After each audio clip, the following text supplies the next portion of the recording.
Hello and welcome everyone.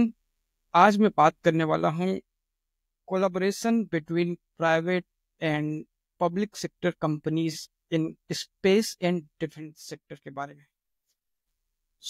दोस्तों, हमारे देश का बहुत ही लीडिंग न्यूज पोर्टल है हिंदुस्तान टाइम्स। वहाँ मैंने एक न्यूज पढ़ी आज, और न्यूज का जो टॉपिक था वो like 7 Indian firms join India US Space Defense Collaboration Program.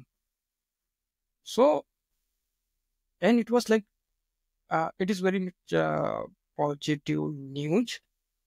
मैं बहुत दिनों से सोच रहा था कि हम लोग क्यों ना प्राइवेट प्लेयर्स हमारे जो स्पेस एजेंसीज के साथ मिलके काम करें, और जो हमारा स्पेस मिशन है उसको स्पीड अप करें। फाइनली ये न्यूज आज आई है, और हमारा कोलैबोरेशन होने जा रहा है यूएस की कंपनीज के बीच में। शायद जैसा आप लोगों ने न्यूज में सुना ही होगा कि लास्ट मंथ जो यूएसए के एनएसए थे, मिस्टर जैक सुलिवान, वो इंडिया आए हुए थे। उनकी जो हमारे एनएसए अजीत डोवल साहब से बात हुई थी, और हमारे जो एक्सटर्नल अफेयर्स मिनिस्टर है मिस्टर एस जयशंकर जी, उनसे भी बात हुई थी। उसके बाद मेरे ख्याल से कोई एग्रीमेंट हुआ है। ये 7 प्राइवेट फर्म्स कौन सी है, अभी तक इनका लिस्ट नहीं आया है। मे बी कुछ दिनों में ये क्लियर हो कि वो कौन सी फर्म्स है जो पार्टिसिपेट करने वाली है। ये न्यूज सुनने के बाद मैं देख रहा था, यार क्या ये पहली बार हो रहा है, या ये already tried and tested initiative है। मुझे कहानी याद आती है स्पेसएक्स की। आप लोगों में से बहुतों ने स्पेसएक्स का नाम सुना होगा। SpaceX founded by the world famous entrepreneur Mister Elon Musk. Elon Musk के बारे में आप सब लोग जानते होंगे, वो टेस्ला के भी फाउंडर हैं। और जो micro blogging social media site है ट्विटर, जिसको अभी हम एक्स बोलते हैं, वो एक्स भी उनकी ऑनरशिप में ही है। ये बड़ा इंटरेस्टिंग स्टोरी है कि स्पेसएक्स की शुरुआत कैसे हुई।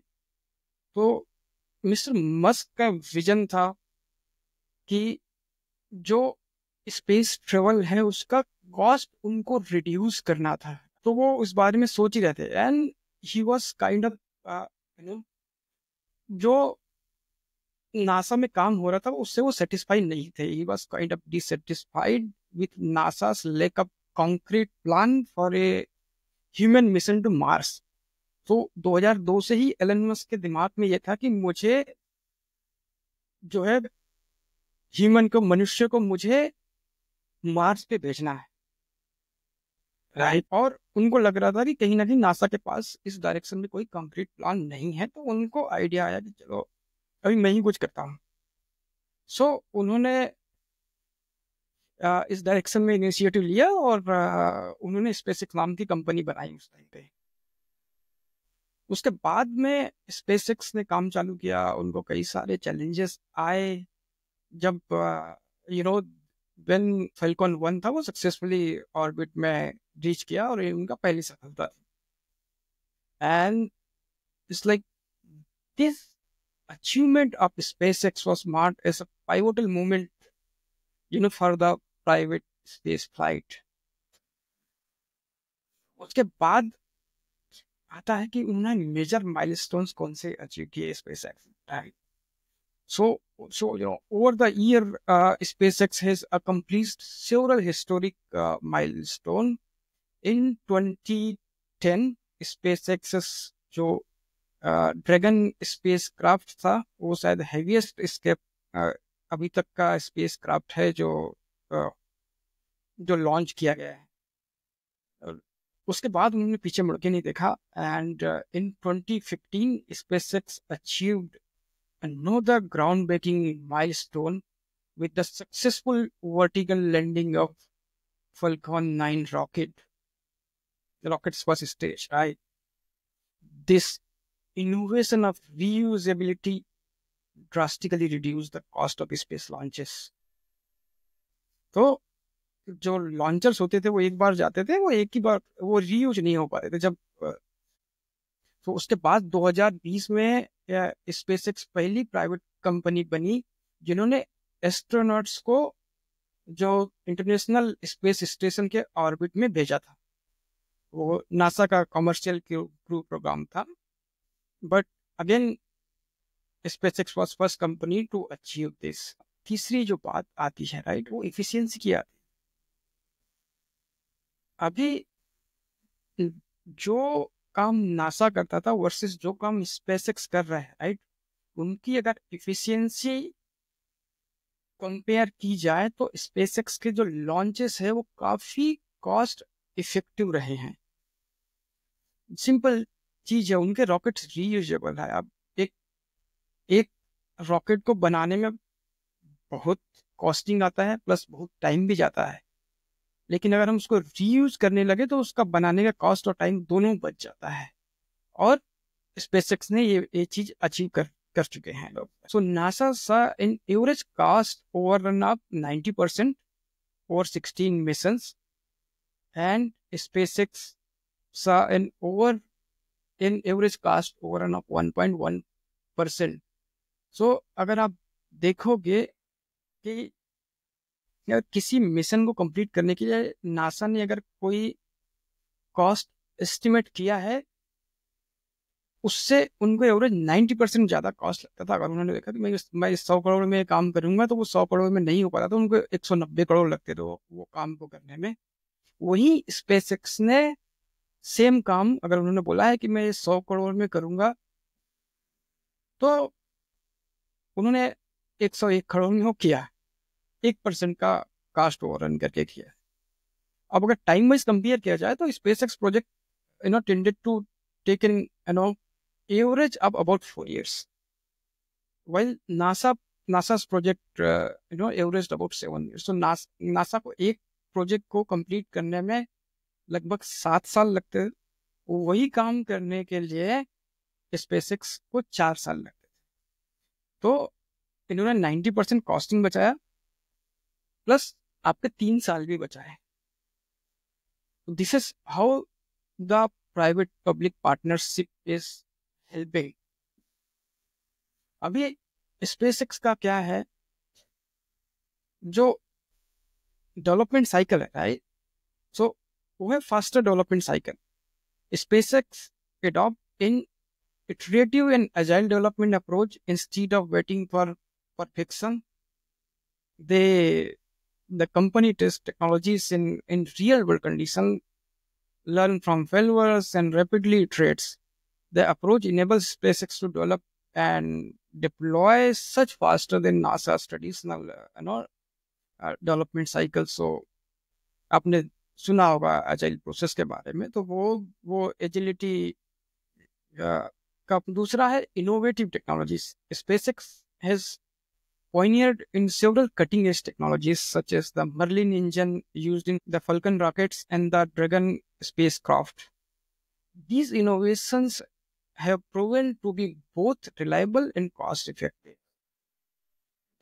setting new standard in the aerospace industry. So SpaceX ने इस स्पेस में बहुत सारे इनोवेशंस किए हुए हैं, जैसे जो इनका मर्लिन नाम का इंजन है जो इनके फॉल्कन रॉकेट में, और जो इनका ड्रैगन स्पेसक्राफ्ट था उसमें भी यूज हुआ है। This is one of the example of their innovative technology. दूसरा, public private partnership. So while NASA is a government funded agency, SpaceX operates as a private company. The difference allows SpaceX to be more agile and more responsive to market demand. NASA's projects are often subjected to political and budgetary constraints, right? तो NASA क्योंकि government agency है, government से इनको fund आता है, government में कई सारा ब्यूरोक्रेटिक प्रोसेस होती है, आपको ही पता है, किसी चीज़ का अप्रूवल के लिए उनको महीनों लग जाते हैं।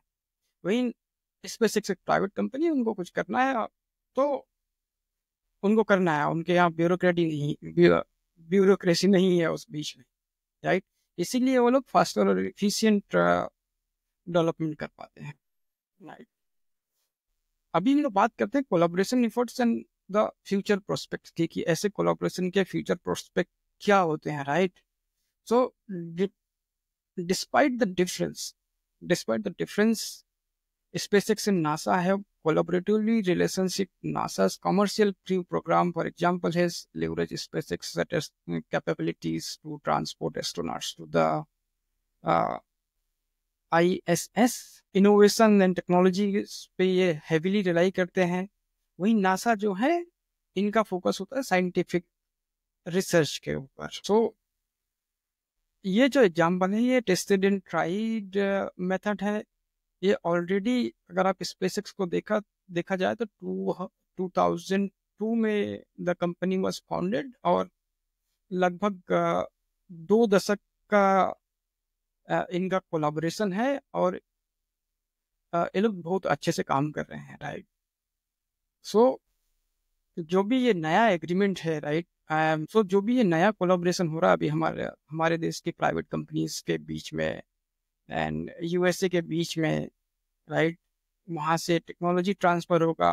हो सकता है फ्यूचर में हमारी कुछ प्राइवेट कंपनीज इसरो के साथ मिलकर भी काम करे, और हम भी वैसा ही कुछ मॉडल डेवलप करें जैसे स्पेसएक्स और नासा के बीच में है, so that we can achieve our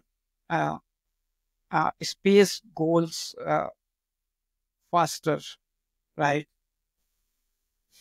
Yeah, so this was about this news. ये बहुत beginning है. I think the things will be unfold in future. So देखते हैं ये चीज कैसे आगे बढ़ती हैं और क्या रिजल्ट्स इनके आते हैं। I am hoping for very positive result out of this collaboration. So yeah, thank you for turning to today's episode. If you enjoyed the discussion, please subscribe and share it with your friend. Thank you and bye bye.